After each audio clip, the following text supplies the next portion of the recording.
Welcome to AnimatedTeeth.com and our page that discusses dental injections and factors that influence how much they hurt. If you've had much dental work done, you may have noticed that some of the injections you've been given seem to pinch quite a bit, and then others not really much at all. Any dentist hearing this would agree that that sounds about right. They know that some injections have more potential to hurt than others. And if you've had enough work done, you've probably had a mix of both. So, what accounts for this variability? What makes some dental shots hurt more than others, and when can you know what to expect?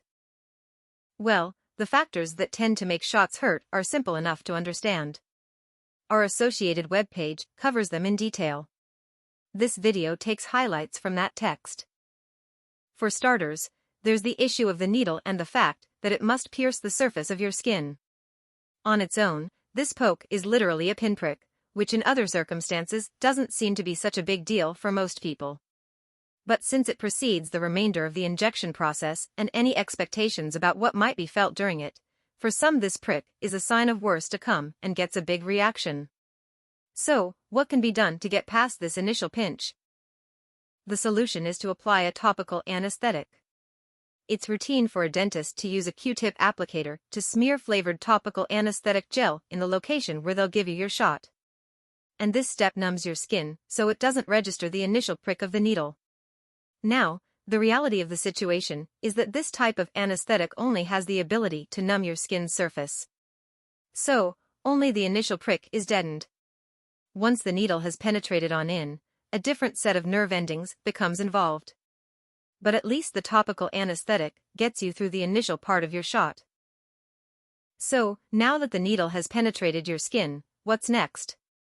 Well, obviously, the dentist must advance its tip to the location where the anesthetic needs to be placed to create its effect.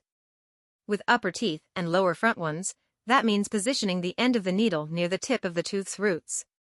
With lower back teeth, the target location is an area in the rear of your mouth where the nerve trunk that runs to your teeth can be accessed. So, what can be done to minimize the pain caused by the needle as it travels through your tissues to the proper location? Well, what a dentist does is gently express drops of anesthetic as they simultaneously advance the needle forward. By doing so, they create a pathway of numbness ahead of where the needle will penetrate next. Performing this process is why your dentist won't rush to complete your shot. A slightly slower injection process gives more time for this plan to work, which of course is better for you. And remember, your dentist is only human, so make sure your behavior is such that it doesn't make them want to rush. Once the proper destination has been reached, depositing the anesthetic solution into your tissues can be another cause of pain. Dental anesthetics come pre-packaged in cartridges. They hold 1.8 milliliters of solution, which is about 1/3 of a teaspoon, or 36 drops from an eyedropper. So, when a shot is given, the location where the anesthetic is placed has to accommodate this amount of solution. In the mouth, some locations characteristically have looser tissues and others comparatively tighter or denser ones. And this difference plays a role in what you feel. With loose tissues, like where upper back teeth injections are given, as the dentist expresses the anesthetic out of the syringe, the surrounding tissues have a relatively easy time accommodating it. Minimal or no pain is felt because the extra volume of liquid is easily absorbed. In the case of denser tissues, the anesthetic will disrupt and distend them as it creates space to occupy. It's this process that causes the discomfort you feel, like when numbing up upper front teeth or the gum tissue on your palate. In both instances, but especially with tighter tissues, there are some simple things that your dentist can do to help minimize the amount of discomfort you feel. For example, they may deposit a smaller volume of anesthetic initially. Then after that has numbed you up some, go back and give you the rest that's needed.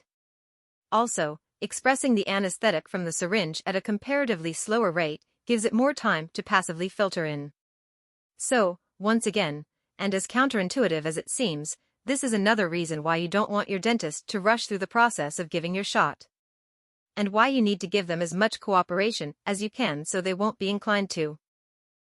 In passing, we'll mention that the idea of needle size is sometimes a focus of attention for patients. With dental shots, there are some issues associated with needle diameter and length that dictate what dimensions are considered necessary to perform certain injections safely.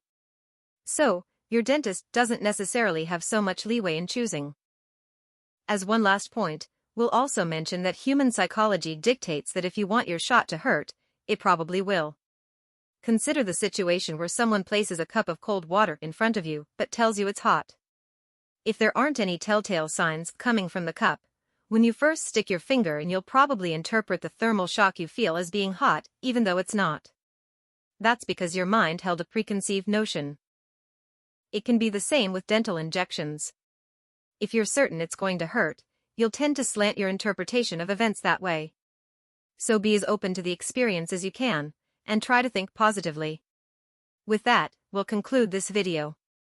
Remember, our webpage contains a lot more details, so be sure to give it a read. Goodbye.